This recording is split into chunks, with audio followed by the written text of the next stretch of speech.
लिखी जाएगी नरेंद्र मोदी के सियासी लेगेसी की, तो उसमें जरूर लिखा जाएगा कि प्रधानमंत्री जब मोदी थे तो मुसलमानों को मार्जिनलाइज कर दिया गया, मुसलमानों को एलियनेट कर दिया गया, और मोदी के 300 के एमपी में एक भी मुसलमान एमपी नहीं है, एक मुसलमान मिनिस्टर नहीं है। हिजाब के खिलाफ कानून बनाती है बीजेपी जब मोदी वजीर आजम होते हैं। मेरे अजीज दोस्तों और बुजुर्गों, बीजेपी अगर जीत रही है तो कांग्रेस की वजह से, ये सेक्युलर पार्टियों की वजह से जीत रही है। इनमें इतनी ताकत नहीं है कि मोदी को रोक सके, मगर इनमें इतनी ताकत है कि झूठ पर धोखा देकर आपका वोट ले सके। मेरे अजीज दोस्तों और बुजुर्गों, इसीलिए आपसे अपील कर रहा हूं कि मुत्तहिद हो जाइए। पार्लियामेंट का चुनाव आएगा तो लाहेअमल दूसरा होगा, असेंबली का चुनाव आएगा तो लाहेअमल मजलिस का होगा, जब बल्दिया का इलेक्शन आएगा तो आप ही को कामयाब करना है सबको। जब औरंगाबाद में 27 कॉरपोरेटर कामयाब हो सकते हैं तो नागपुर में 11 क्यों नहीं हो सकते?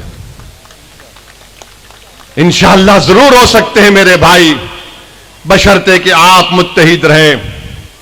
और हमारे वजीर आजम आखिर में उनको भी बोल देंगे कुछ, नहीं तो ये कांग्रेस के पुजारी बोलेंगे नो हमारा बाजा बजाए, उनको नहीं बोले देखो उन्हों।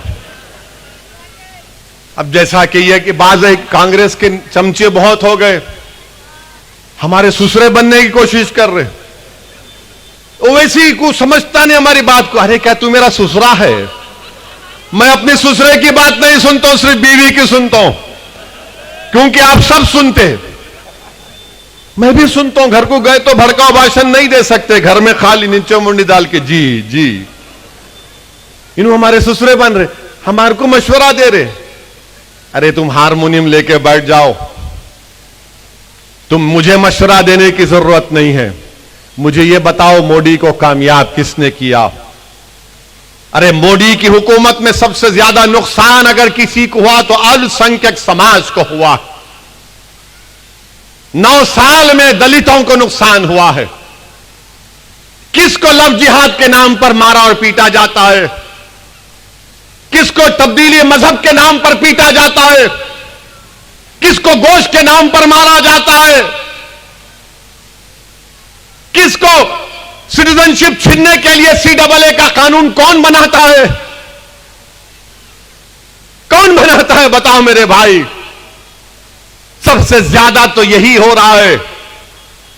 UAPA का कानून बनाया गया, अमित शाह ने बनाया। उस कानून में अगर जेलों में सड़ रहे तो सबसे ज्यादा दलित, आदिवासी और मुसलमान। 8-8 महीने, 2-2 साल बेल नहीं होती है, क्योंकि UAPA का कानून बीजेपी कांग्रेस ने तायीद किया।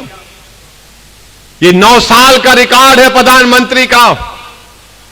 और मैं फिर से कह रहा हूं कि जब तारीख लिखी जाएगी नरेंद्र मोदी के सियासी लेगेसी की, तो उसमें जरूर लिखा जाएगा कि प्रधानमंत्री जब मोदी थे तो मुसलमानों को मार्जिनलाइज कर दिया गया, मुसलमानों को एलियनेट कर दिया गया, और मोदी के 300 के एमपी में एक भी मुसलमान एमपी नहीं है, एक मुसलमान मिनिस्टर नहीं है।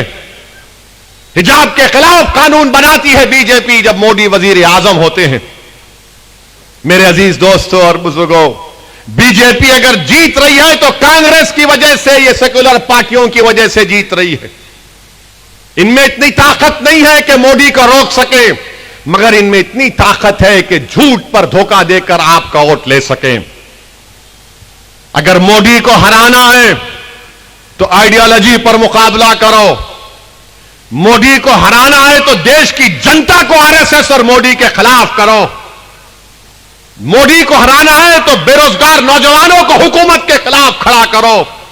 मोदी को हराना है 24 में तो किसानों को सामने खड़ा करो, गरीबों को सामने खड़ा करो, जिनकी आमदनी कम हो चुकी है।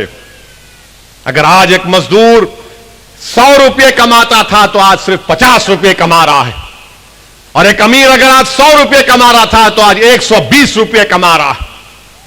मगर ये लोग मोदी से मुकाबला करना नहीं जानते। ये कहना चाहते हैं कि सबसे बड़ा हिंदुत्व का नेता कौन है। इसीलिए महाराष्ट्र में आप देख रहे कि कांग्रेस और शरद पवार मिलकर उद्धव ठाकरे को मुख्यमंत्री बनाना चाहते हैं, जिसने विधानसभा में खड़े होकर कहा था कि हां, हमने बाबरी मस्जिद को शहीद किया था। जब तुम ये कहोगे और इसको मुख्यमंत्री बनाना चाहोगे तो फिर मोदी को कहां रोक पाओगे। मेरे अजीज दोस्तों और बुजुर्गों, मेरी आपसे दबन गुजारिश यह है कि आप मजलिस इत्तेहादुल मुस्लिमीन को मजबूत करिए।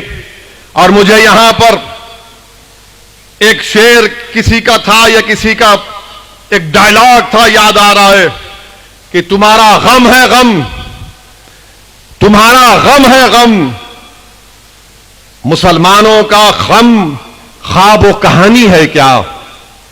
तुम्हारा गम है गम, मुसलमानों का गम ख्वाब और कहानी है क्या।